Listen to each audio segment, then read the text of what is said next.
Good morning, happy Saturday. It's a bit of a cucurbit fest this morning because I'm about to do my first sowings of courgettes, pumpkins.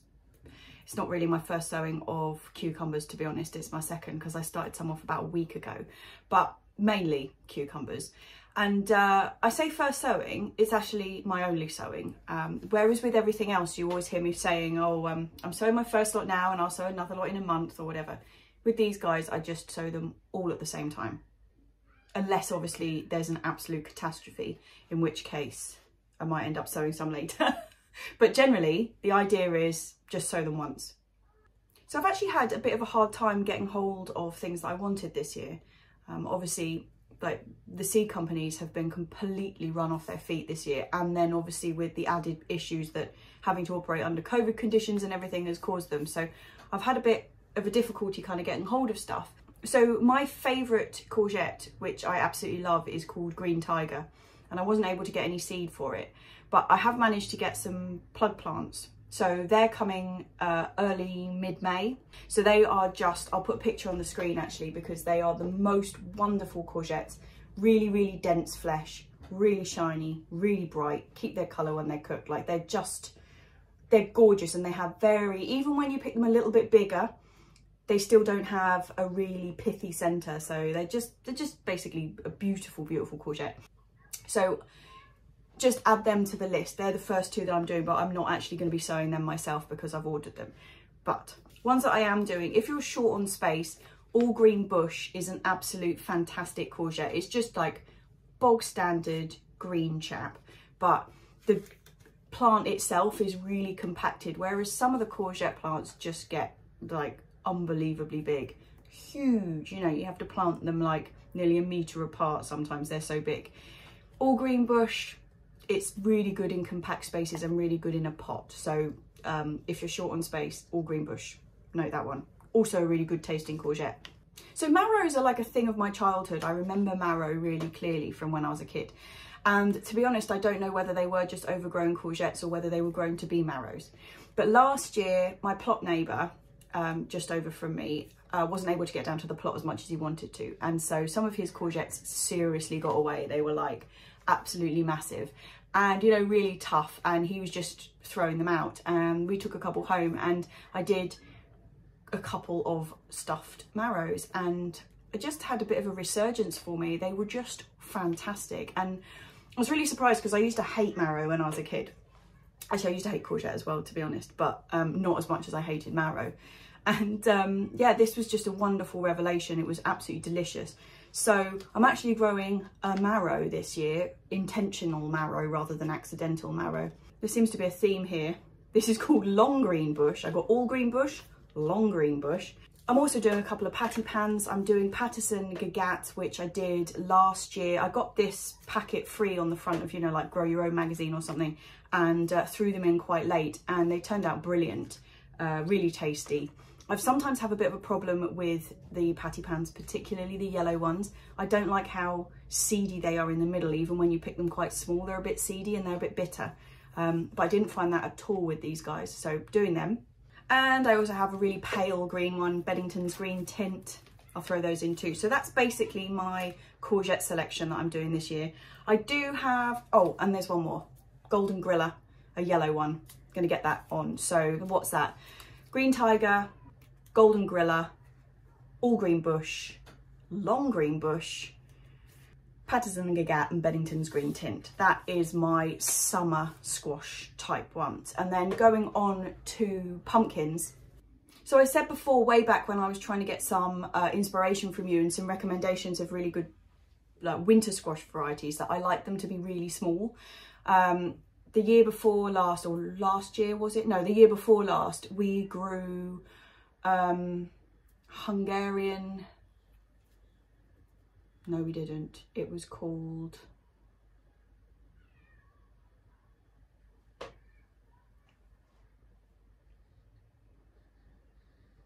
you know, I'm trying to call it a Humboldt squid, for God's sake. I don't know where that word's coming from. It was something like that. Anyway, it was massive. It was like fairly tasty, but not, I mean, one of the things that's so nice about growing your own is, yes, you do get gluts of stuff, but you've always got like loads of different bits and pieces. And I really don't like just a bowl of pumpkin soup when like you've made 20 litres of it and you've got to eat it over the next 4 days. Even if you freeze it, then you know it's sat there waiting for you. I'm not a great fan of the really big pumpkins. But yeah, so I'd asked you for a load of small suggestions, and I had a beautiful list of all these things I was looking out for, and I wasn't really able to get hold of any of them. So because like I say, with the seed catalogue shenanigans, it was not as easy as it has been previous years. So what I do have is, I'm giving Marina di Choggia a go. I've never actually grown this myself, but I have eaten it. Beauty. Yes, I'm really excited about that. It's not too big.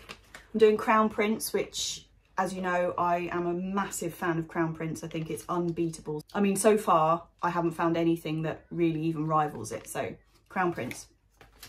Also trying a baked potato squash this year, which is one which has a really fluffy texture, quite dry, and you just bake it like you would a potato and scoop it out. Use it like you would mashed potato. So also something I've never grown, but I have eaten, and I really enjoyed it.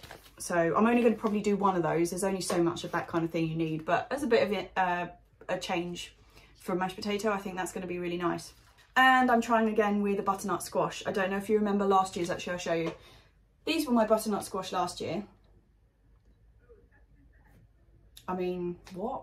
That is just, yeah, I don't know. It wasn't a success, basically. Something went very, very wrong. So yeah, that's something to mention about pumpkin seeds or cucumber seeds, or in fact, courgette seeds, any of this family, that they cross-pollinate like crazy, which makes it almost impossible to save your own seed. I mean, you can save your own seed, but what you will be planting won't come true. And really, although the prospect is there that you could kind of develop an absolutely phenomenal new variety, the likelihood is that it's not going to be that great, because these ones have been kind of bred and bred and bred for a specific attribute, and when it cross-pollinates with something else, it's, yeah, basically no.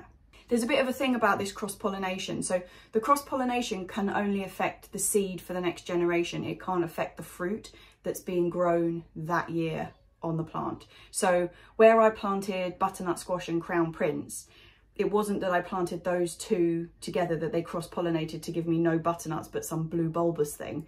The cross-pollination had to happen before the seed.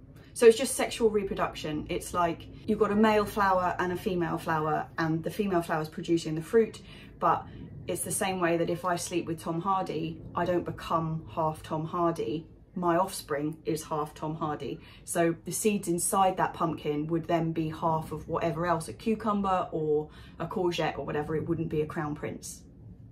That kind of thing. Really great analogy there, Jessie. Really great analogy. Okay, anyway, right, let's get on with some sowing. So I'm going to be starting off in these pots. I'm not going in for little seed cells because the seeds are really quite big, and the plants, they become big really fast. I mean, they don't kind of start off as little tiny things. They're quite chunky seedlings. And I've had previous problems before with moving them. It's a danger point moving any plant, and I think I prefer, after many years of trying things out, I prefer to just start them in a slightly bigger pot, and then this whole thing will go into the ground. There won't be an intermediate step. So if I was growing them in a seed cell tray, starting them off now, I would need to let them get fairly big, but without outgrowing that little seed tray, and then I'd need to pot them up in something like this, and then when they were ready to go out, I would pot them into the ground. I'm not going to do that. I'm just going to go straight in with this. Something else I'm not going to do is sow that many of everything. I'm only going to sow 2 of each. Nobody ever wants a courgette plant. Like I was saying, I always make masses and masses of cuttings of my tomatoes and stuff like that, because everyone, you know, you can always give away a tomato plant. Courgettes, not quite the same. People tend to oversow them like crazy, and it only takes that 1 year where you've like only eaten courgettes for 6 months that, yeah, you can really put yourself off. So it is same old potting mix again. Remember, I don't actually have what Miracle Grow More in this bucket. This is a very old bucket that I just used to mix up the compost in at home.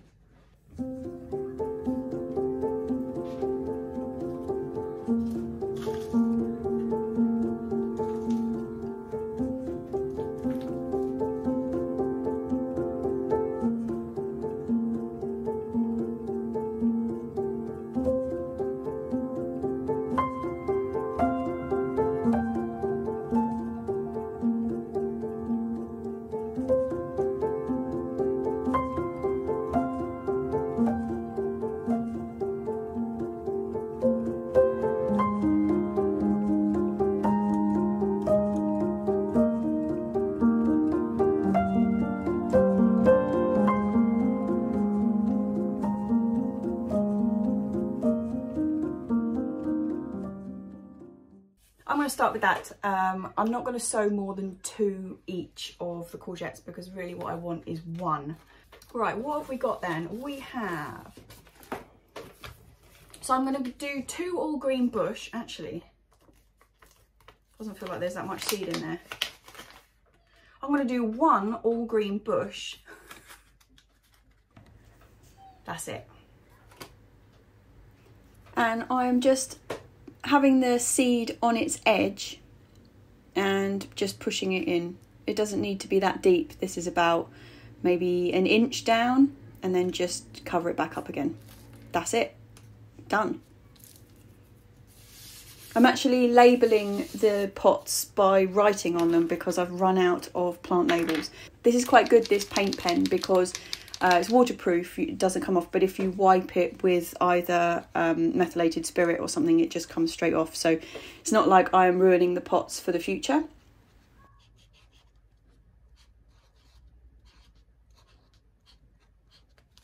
Yeah, all green bush.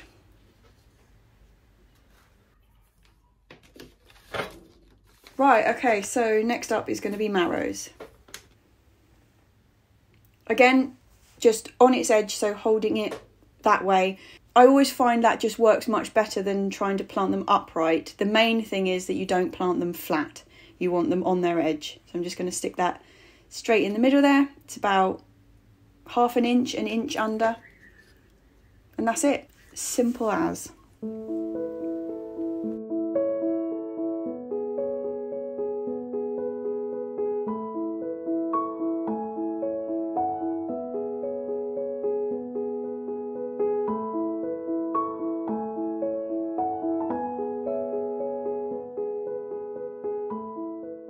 So I'm just planting these straight in the soil like that. You can soak them. What's this? Pattison Gagat. It's Pattison Gagat. Yeah. I mean, it can give them a bit of a boost. But to be honest, if you're going to be watering your compost regularly, you're not going to let them dry out. It's not really that much of an advantage. And I mean, courgette seeds and all of these seeds, they do germinate really readily, and you know pretty soon if they're not going to come up, because I mean, if they haven't come up in say like 10 days, it's not going to happen basically. They are... Did I plant one in there? Yes. It's this talking and doing thing. I'm not very good at it. What was I talking about? Yeah, I mean, if they haven't come up in like 10 days, 12 days, maybe at a push, they're not going to come up basically. And they're pretty reliable in general, all of these seeds. But they're not one of the seeds that lasts particularly long. So things like brassica seeds can last 7, 8 years and still be perfectly viable, you know, when you sow them. But these last about 3, 4 years maximum. So if it's old seed, it's not going to work out so well. I have tried direct sowing them before, and like the moment that anything appears, the slugs get them, because they're really juicy, fleshy seedlings, you know, like they've got beautiful big fat stems. And if I was a slug, I can tell you that's the first thing I'd go for. But yeah, they've never got past like even got a first leaf on them. So I'm sowing these indoors for protection. What was this one I sowed? Benningtons green.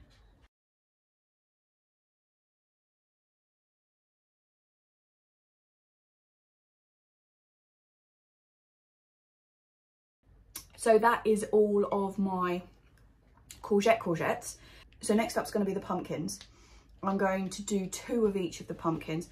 Bit limited on space, so obviously pumpkins are massive when they get going, and we're going to try and grow them vertically. I don't know if you remember last year we grew them over like a... This year we're going to try a much more 2D approach by going on the edge of each bed. We haven't quite worked out the plan yet, but you'll see it in the vlog when I actually work out what I'm going to do. But we're also going to put a couple in the compost bins, pumpkins straight in the top of that. And then I will turn over what's in the bay that we've been filling now. I'll turn that over into bay number 2, and then we'll start filling bay number 1 again. So we go round like that. But yeah, the bay number 3, where we have the compost that's kind of like ready to use, is quite a wide bay, and that works perfectly for pumpkins, and they can grow right along the back of the fence. So pretty good, really. That's where we're going to plant them. So how many pumpkins do we have? We got Crown Prince, the mashed potato one, Marina di Choggia, and the butternut. So it's 4. I'm going to do 2 of each. 8. Oh, my maths are good.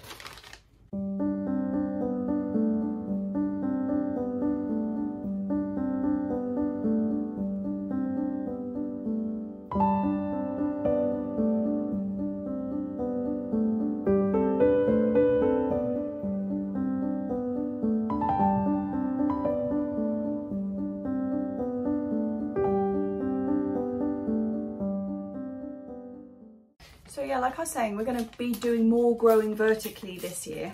That works out really well because, I mean, if you have a pumpkin patch, if you've got a large area that you can grow pumpkins, I mean, they sprawl like crazy. They do take up an awful lot of room. So, and we don't have, I mean, we've got a big allotment, but we've got a lot of stuff to fit in there, basically, and we don't have room to have like masses of them sprawling all over the place. So we are growing vertically, and they climb really well. So pumpkins. I have seen courgettes growing vertically as well, but I'm always a bit afraid of doing things like that because they snap so easily, their stems. As well as growing vertically, they're also really hungry, hence we're going to be growing some just direct in the compost bin. They are really, really hungry plants, and so any kind of manure or mulch or anything like that that you can give them, they'll really appreciate. Blue Hubbard, that was the name of the massive one that we grew. We grew that one in the compost bin, and like they were like this big, the pumpkins. Okay, I've just got to cut in there. I'm just editing this video, and that is a wild exaggeration. This is how big they were. And they also just weren't that nice flavoured, so it was a bit of a waste. And we ended up with about, I think we only grew 2 plants, and we ended up with maybe 7 or 8 of these absolute whoppers. And oh, look how big the Marina di Choggia seeds are. Ooh, biggies.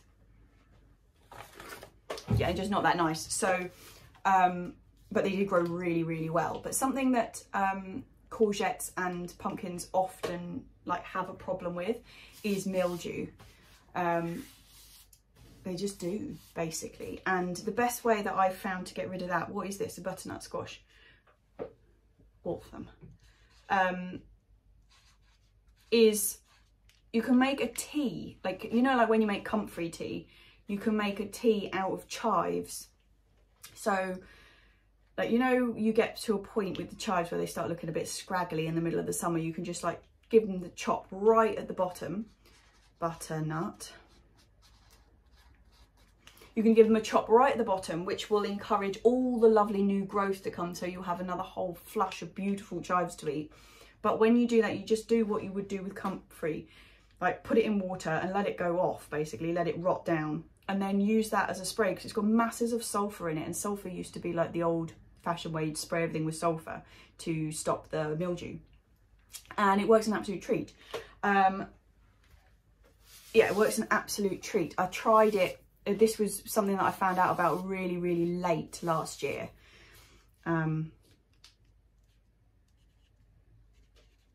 Yeah, something I found out about really late last year, and only put into action right at the very end, but I am definitely going to be using that more this year because, yeah, basically brilliant. And you know how I've split up my chives, so I used to have just like one really big clump. I've split them up in the hopes of kind of like getting masses of chives, so we'll use them, harvest them like that successionally, so that they can do 3 jobs. So we can eat them, they can do flowers for the bees, and waltham, butternut, they can stop the mildew. Wonderful. Right, Marina di Choggia. These are some fat seeds, look at that. Boo!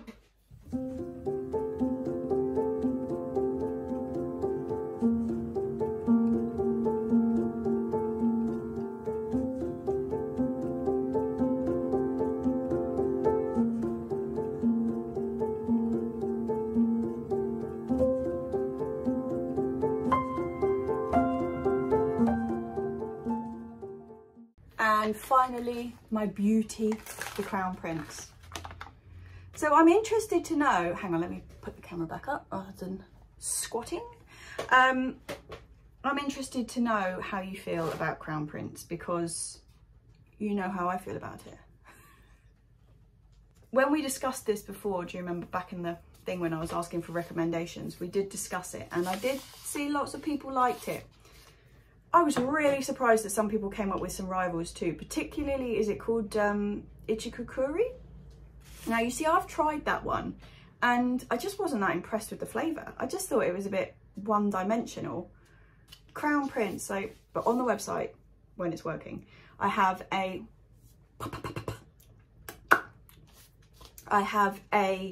recipe for like ballotti beans. Baked beans basically, but it's with ballotti beans, and so good. And the best thing to have it with in the world is roasted crown prince and those beans and a salad. You just can't get any better than that. You just can't. It is impossible. Crown prince. So I am going to water these now, and they're going to go downstairs in the conservatory. They want to be fairly warm. You don't want to exclude the light. If you want to get them really warm, they can germinate really fast if you put them in a plastic bag or something like that. But generally you don't need to. They're pretty reliable.